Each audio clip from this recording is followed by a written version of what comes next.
Hey there, little chicken nuggets. It's me, Carl. Welcome to Grow TV. Welcome to Grow TV.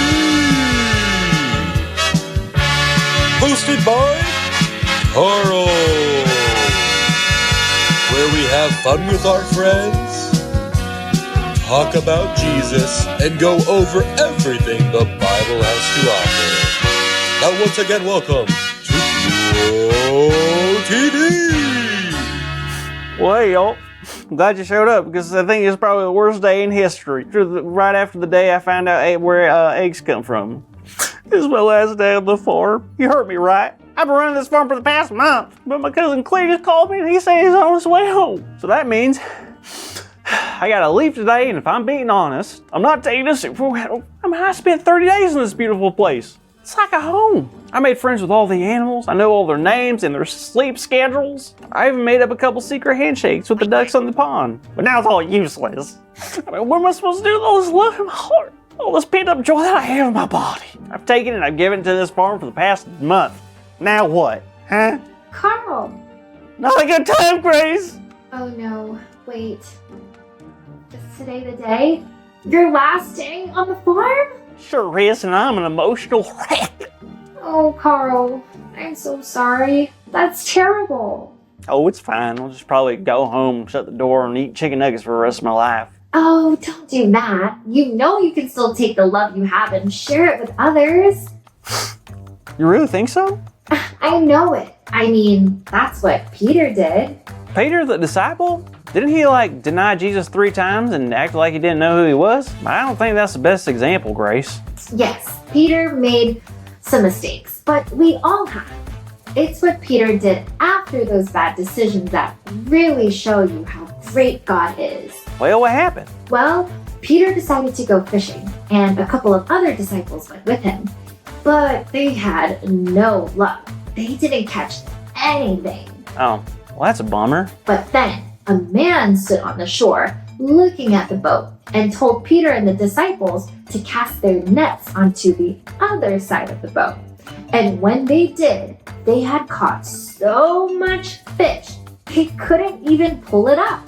Oh, good thing that stranger helped him out with that tip. Wait a minute. That sounds familiar. That's the thing. It wasn't a stranger. That man on the shore was Jesus. No way. Do the disciples know that?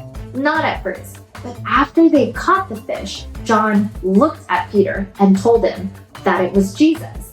Peter couldn't believe it. He grabbed his robe and dove into the water, even though he didn't have a swimsuit and he was 100 yards from shore. Peter didn't care. He wanted to be with Jesus so bad, it didn't matter what was between them. Wow, that is so cool. I can imagine Peter felt pretty bad after what he had done, but really happy that Jesus was back. Big time. So he began to eat food, and then Jesus asked Peter an important question.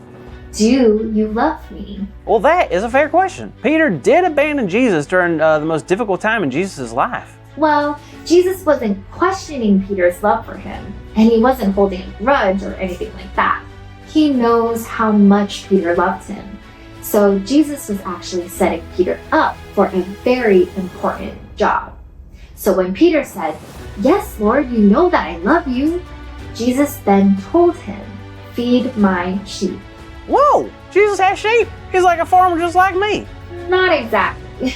You see, Jesus was talking about his children, us, the people on earth that he has created.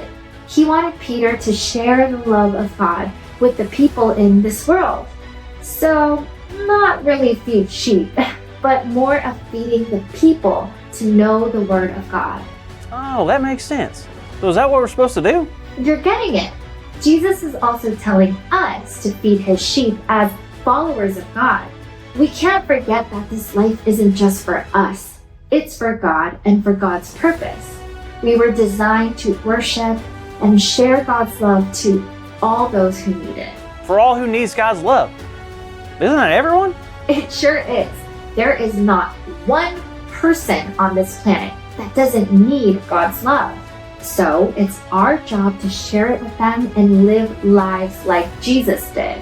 you are totally right. I think knowing that God has a plan and a purpose for me is going to make leaving this farm a lot easier. I think it will too. And for what it's worth, Carl, I'm really proud of you.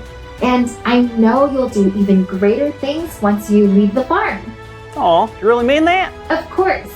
When we choose to share God's love today and every day after, there is no telling the things God will do through us. That's awesome! Look out, world! Here comes Carl! Hey, actually, I can't leave yet. My cousin Cleese doesn't get here for like another hour. Wow. How exciting is it that Carl is going to go share God's love even after he leaves the farm? It may not be easy to leave or do things we may not want to do, but God's love makes everything easier. Our big idea today is I can share God's love every day. So let's say it out loud on the count of 3. 1, 2, 3. I can share God's love every day. Perfect! Great job, kids. Thank you so much for hanging out with me and Carl on the farm this week. We hope to see you next week on the next episode of Grow TV. Thank you for watching, and tune in next week for a new episode of Grow TV.